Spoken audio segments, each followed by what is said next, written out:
নমস্কার, রমা স্টাইল কিচেনে সবাইকে অনেক অনেক স্বাগত। আমার আজকের রেসিপি খুবই সহজ সিম্পল একটা রেসিপি বানাবো আমি। তো বন্ধুরা, শাক সবজির যা ভীষণ দাম, তো খাবো কি, তো ঝাঁঝেই মরে যাবো এরকম অবস্থা। তো আজকে আমি একটা সবজি বানাবো। এটা যে শাক দেখতে পাচ্ছ, এই শাকটার কী নাম আমি কিন্তু জানি না।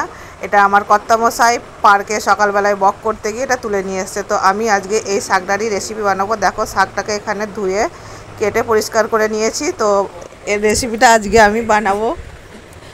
তো তার জন্য এখানে শাকটা আমার কাটা পরিষ্কার করা হয়ে গেছে। এবার এদিকে আমি কড়াইতে বসিয়ে দিয়েছি খানিকটা জল। জলের ভিতরে আমি দিয়ে দেবো একটু সামান্য পরিমাণে বা স্বাদ অনুসারে লবণ, আর একটু দিয়ে দিচ্ছি এখানে হলুদ। তো শাকটাকে আমি দিয়ে দেবো এবার কড়াতে, আর শাকটাকে একটু নাড়াচাড়া করে আমি ঢাকা দিয়ে দেবো। তো তোমরা কারা কারা এই শাক খাও বা খেয়েছো আমাকে কমেন্টসে অবশ্যই জানাবে। শাকটাকে আমি সিদ্ধ হওয়ার জন্য ঢাকা দিয়ে দিলাম।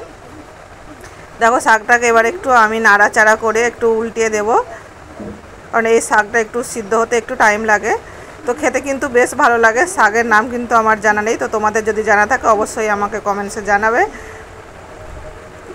শাকটা কিন্তু আমার সিদ্ধ করা হয়ে গেছে। এবার শাকটাকে আমি ঢেলে নিয়েছি, আর এখানে নিয়ে নিয়েছি আমি একটু ঝিঙে, একটু পাতলা করে কেটে নিয়েছি।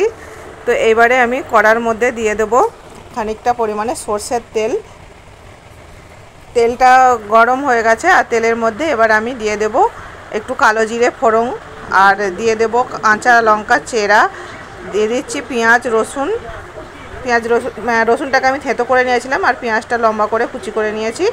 দিয়ে এটাকে আমি ফোড়নটাকে ভালো করে ভাজা হতে দেবো। ফোড়নটা আমার মোটামুটি দেখো এখানে ভাজা হয়ে গেছে। এবার কিন্তু ঝিঙেগুলোকে আমি এই তেলের মধ্যে ঢেলে দিলাম। ঝিঙেটা সামান্য একটু হলুদ দিয়ে ঝিঙেটাকেও আমি এবার একটু ঢাকা দিয়ে দেবো।